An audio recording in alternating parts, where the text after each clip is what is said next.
সেদিন ছিল সোমবার। দুপুরে কাজকর্ম সেরে ভাবলাম কিছু একটা করি, কারণ একদম চুপচাপ বসে থাকা আমার গম্য নয়। তাই ফাঁকা যেটুকু সময় পাই কিছু না কিছু করতে থাকি। তাই আজ সেই আগের কুর্তাটাকে নিয়ে আবার কিছু এক্সপেরিমেন্ট করতে বসে গেলাম। এই কুর্তাটাকে নিয়ে আগেও এক্সপেরিমেন্ট করেছি, আমার পেজেই আছে ভিডিওটা, চাইলে দেখে আসতে পারো। কালার চেঞ্জিংয়ের ভিডিও করেছিলাম।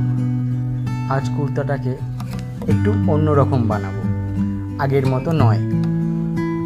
তাই রংটাকে গুলে নিলাম আর এক্সপেরিমেন্ট করতে বসে গেলাম। সেটা করতে গেলে আমার যা যা প্রয়োজন হয় সেগুলো আমি জোগাড় করে নিচ্ছিলাম নিজেই। হাতের কাছে দড়ি ছিল না, তার জন্য সুতো পাক খাইয়ে দড়ি বানালাম, কারণ আমার কাজের দড়ির প্রয়োজনীয়তা অনেক।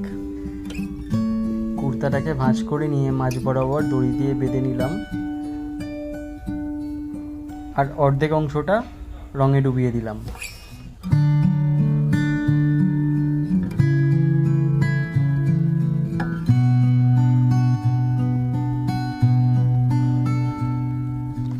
যতটা প্রয়োজনীয় রং খাওয়ানো ততটা রং দিয়ে দিলাম, তারপর ছায়ায় মেলে দিলাম। বেশ খানিকটা রং বেঁচে গেছিলো বলে আমার এই পুরনো পাঞ্জাবিটাকে হাফ রঙের মধ্যে ঢুকিয়ে দিলাম। আমি জানি না কতটা কি সফল হবে, আমি জাস্ট করে গেলাম কাজটা। এটাও একটা এক্সপেরিমেন্ট বলতে পারো। দুরকমভাবেই ট্রাই করে দেখলাম, যেটা সফল হয় আর কি। দেখা যাক কোনটা কীরকম রেজাল্ট দেয়। ভিডিওটা অত্যাধিক লম্বা হয়ে যাওয়ার কারণে রেজাল্টটা আমি পরের ভিডিওতে দেখাবো তোমাদের, যে কেমন হয়েছে কাজটা।